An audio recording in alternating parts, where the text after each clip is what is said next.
प्रचंड जीत हुई है, कैसे देखते हैं, क्या करेंगे? देखिए, इस प्रचंड जीत का जो श्रेय है वो श्रेय आदरणीय नरेंद्र मोदी जी को जाता है, जिन्होंने पिछले 10 वर्षों में ऐसी नीतियां, ऐसी योजनाएं चलाई हैं जिसका लाभ गरीब व्यक्ति को भी मिल रहा है, जिसका लाभ किसान को भी मिल रहा है, जिसका लाभ युवा को भी मिल रहा है और जिसका लाभ महिला को भी मिल रहा है।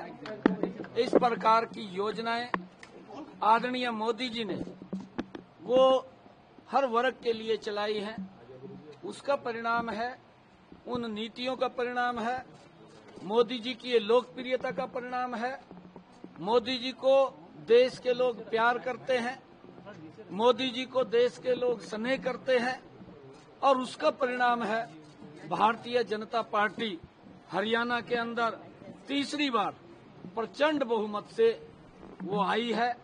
और हरियाणा के लोगों का मैं दिल से धन्यवाद करता हूं कि जिन्होंने मोदी जी की नीतियों के ऊपर मोहर लगाई है। मैं सभी का आभार व्यक्त करता हूं। मैं अपने हरियाणा के भारतीय जनता पार्टी के सभी कार्यकर्ताओं का भी मैं दिल से आभार व्यक्त करता हूं, जिन्होंने इतनी कड़ी मेहनत और सरकार की डबल इंजन की नीतियों को जन जन तक पहुंचाने का काम किया है। मैं उन सब कार्यकर्ताओं को भी दिल से आभार व्यक्त करता हूं, उनको धन्यवाद देता हूं कि उनकी मेहनत के कारण हम तीसरी बार सत्ता में आए हैं।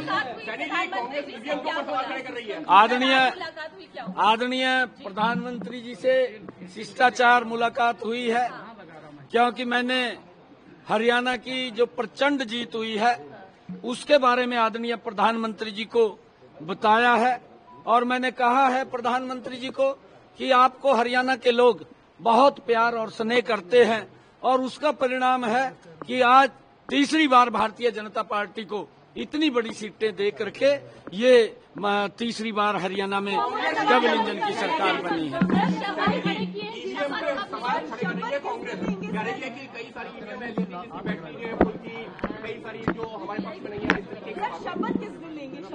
देखिए, जो ईवीएम के ऊपर सवाल उठाने वाले लोग हैं, मैंने 4 रोज पहले कहा था, जो यहाँ पर सर्वे की रिपोर्ट आ रही थी, उस सर्वे की रिपोर्ट के अंदर एक तरफा कांग्रेस के पक्ष में माहौल था।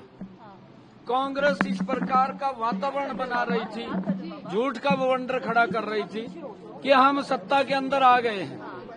और मैंने बार बार इस बात को कहा, मेरी कोई भी बाइट आपने देखी होगी, सुनी होगी, मैंने ये बात कही है कि हमने इतना काम किया है पिछले 10 वर्षों में आदरणीय मोदी जी के नेतृत्व में, और मुझे पूर्ण विश्वास है कि हरियाणा के अंदर तीसरी बार बहुत बड़े मैंडेट के साथ एक तरफा जीत भारतीय जनता पार्टी की होगी। और वो साबित हरियाणा के लोगों ने कर दिया है। वो जो सर्वे की रिपोर्ट थी, उस रिपोर्ट को आप लोगों के सामने है। मेरे को ये भी पूछा गया था, जब पत्रकारों ने ये पूछा था कि सर्वे ये दिखा रहे हैं, मका सर्वे की अपनी रिपोर्ट होती है, उनका अपना आंकलन होता है, मैं उसके ऊपर कुछ नहीं बोलना चाहता, परंतु मेरा भी आंकलन है, क्योंकि मेरा आंकलन ये है कि मोदी जी ने जो काम किए हैं, मुझे पता, उन्होंने गरीब के लिए 5 लाख रुपए का आयुष्मान कार्ड दिया है। आज गरीब व्यक्ति को इस बात की चिंता नहीं है कि उसके इलाज के लिए पैसा कहां से आएगा। ये सम्मान अगर कोई दे रहा है तो नरेंद्र मोदी की ही योजना है, जो गरीब व्यक्ति को संबल बढ़ाने का काम मोदी जी कर रहे हैं। और मैंने उसी आधार के ऊपर कहा था कि भारतीय जनता पार्टी बहुत बड़े मैंडेट के साथ एक तरफा जीत लेकर के आ रही है। इसका श्रेय पूरा का पूरा अगर जाता है वो मोदी जी को जाता है और कार्यकर्ताओं को जाता है। देखिए, इसके बारे में मुझे नहीं मालूम है, मेरे को नहीं। देखिए, मेरी जो ड्यूटी थी मैंने वो पूरी की है। ये हमारा पार्लियामेंट्री बोर्ड तय करेगा। अभी हमारे ऑब्जर्वर भी आएंगे, वो ऑब्जर्वर और मुझे नहीं मालूम है, वो केंद्र तय करेगा, हमारा पार्लियामेंट्री बोर्ड तय करेगा। विधायक दल अपना नेता चुनेगा, किसको चुनेगा किसको नहीं चुनेगा, जिसको भी चुनेगा हमारी पूरा का पूरा विधायक दल, हमारे यहाँ कोई किंतु परंतु तो है नहीं।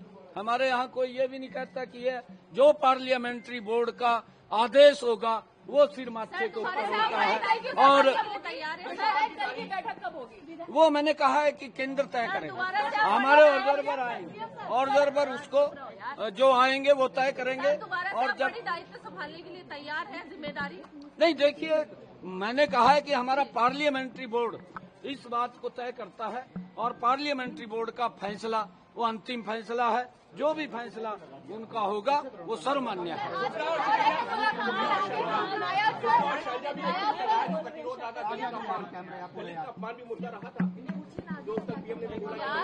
नहीं, देखिए कांग्रेस के डीएनए के अंदर है ये। इन्होंने कभी भी दलितों का सम्मान नहीं किया। दलितों को अपमानित करने का काम ये कांग्रेस पार्टी करती रही है। और कांग्रेस ने हमेशा, आप इनका कार्यकाल देखिए, ये यहाँ से नहीं है। इन्होंने डॉक्टर भीमराव अंबेडकर जी को सम्मान नहीं दिया, उसको अपमानित करने का काम ये कांग्रेस पार्टी ने किया। जिस पवित्र संविधान की रचना डॉक्टर भीमराव अंबेडकर जी जो उसके मुखिया थे, उन्होंने उसका निर्माण किया, उस पवित्र संविधान को भी अपमानित करने का काम ये कांग्रेस पार्टी कर रही है। इन्होंने पिछले इलेक्शन के अंदर उस पवित्र संविधान की बुक उठा करके किस प्रकार का झूठ वो देश के अंदर बोलने का काम किया। मैं बार बार ये बात कह रहा था, इनका झूठ 3 जगह चला है। एक हिमाचल में चला है, एक कर्नाटक में चला है, एक तेलंगाना में चला है। और अब इनका झूठ बिकने वाला नहीं है। अब इनका झूठ राजस्थान ने ठुकरा दिया है, मध्य प्रदेश ने इनके झूठ को ठुकराया है और छत्तीसगढ़ ने इनके झूठ को ठुकराया है। अब हरियाणा के लोगों ने इनको बाहर का रास्ता दिखा दिया है कि ये झूठ बोलते हैं, इनके पास झूठ से सिवाय कुछ नहीं है। इनकी मंशा को, इनकी सोच को आज समझ चुके हैं कि कांग्रेस विकास की बात नहीं करती, झूठ की बात करती है और उस झूठ को लेकर के उनको नकारती है। अनिल विज ने कहा है कि अगर हमें मौका मिलता है तो बिल्कुल सीएम की दावेदारी करेंगे नहीं, मौका मिलेगा तो चूकेंगे नहीं। अनिल विज हमारे नेता हैं, हमारे नेता हैं। वो अगर उन्होंने कुछ कहा है तो वो हमारे नेता बोल सकते हैं, कह सकते हैं। मुलाकात होनी है प्रधानमंत्री से आपकी? मैं आपको बताऊंगा। मेरी सभी उच्च लीडरशिप का मैं धन्यवाद करना चाहूंगा, क्योंकि उन्होंने हमें संभाला है। उन्होंने आकर के हरियाणा के अंदर सभी हमारी बड़ी उच्च लीडरशिप ने, चाहे माननीय अमित शाह जी हैं, चाहे आदरणीय जगत प्रकाश नड्डा जी हैं, आदरणीय ठाकुर राजनाथ सिंह जी हैं, हमारे धर्मेंद्र प्रधान जी हैं, हमारे विप्लव कुमार देव जी हैं, हमारे सुरेंद्र नागर जी हैं और हमारे सतीश पूनिया जी हैं। हमारी जो केंद्रीय उच्च लीडरशिप है उन्होंने हमें संभाला है और हमारे इलेक्शन को गति देने का काम उन्होंने किया है। और जो मोदी जी की नीतियां हैं उनको एक मजबूती से नीचे तक पहुंचाने का काम किया है। हम सबको मिलकर के उनका धन्यवाद करेंगे।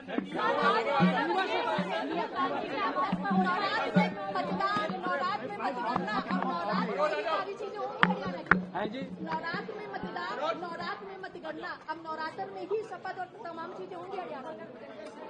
नहीं, देखिए ये विषय नहीं है, ये विषय नहीं है। मैंने कहा है कि हमारा पार्लियामेंट्री बोर्ड उसको तय करेगा। जब भी वो तय करेगा तो हमें जैसा आदेश करेगा।